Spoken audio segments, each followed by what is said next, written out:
മണ്ണിടിച്ചിലുണ്ടായ ശിരൂരിൽ കാണാതായ ജഗന്നാഥിന് വേണ്ടി തിരച്ചിലിറങ്ങിയ ഈശ്വർ മാൽപേയെ കർണാടക പോലീസ് തടഞ്ഞു. അനുമതിയില്ലാതെയാണ് മാൽപേ പുഴയിലിറങ്ങിയത് എന്നാണ് പോലീസിന്റെ വിശദീകരണം. ജഗന്നാഥിന്റെ മക്കളുടെ കണ്ണീര് കണ്ടാണ് തിരച്ചിലിനിറങ്ങിയതെന്ന് ഈശ്വർ മാൽപേ 24-നോട് പറഞ്ഞു.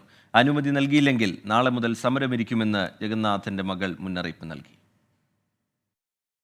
രാവിലെ 10 മണിയോടെയാണ് ഈശ്വർ മാൽപേ സംഘം വീണ്ടും ഗംഗാവലിയിൽ ഇറങ്ങിയത്. വിവരമറിഞ്ഞ് പോലീസ് സ്ഥലത്തേക്ക് കുതിച്ചെത്തി. ദൗത്യത്തിന് ശ്രമിച്ചാൽ കസ്റ്റഡിയിലെടുക്കുമെന്ന് അന്ത്യശാസനം നൽകി. ഇതോടെ ദൗത്യം ഉപേക്ഷിച്ച് മാൽപേ കരയ്ക്ക് കയറി.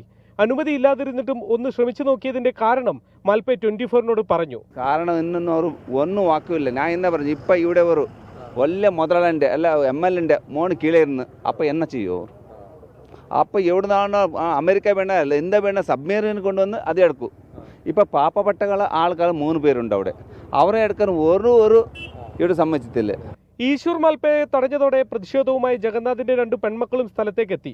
ജില്ലാ കളക്ടറെ വിളിച്ചു നോക്കിയെങ്കിലും ഫോൺ എടുത്തില്ല. അനുമതി നിഷേധിക്കുന്നതിന് യുക്തിഭദ്രമായ മറുപടി എവിടെ നിന്നും കിട്ടിയതുമില്ല.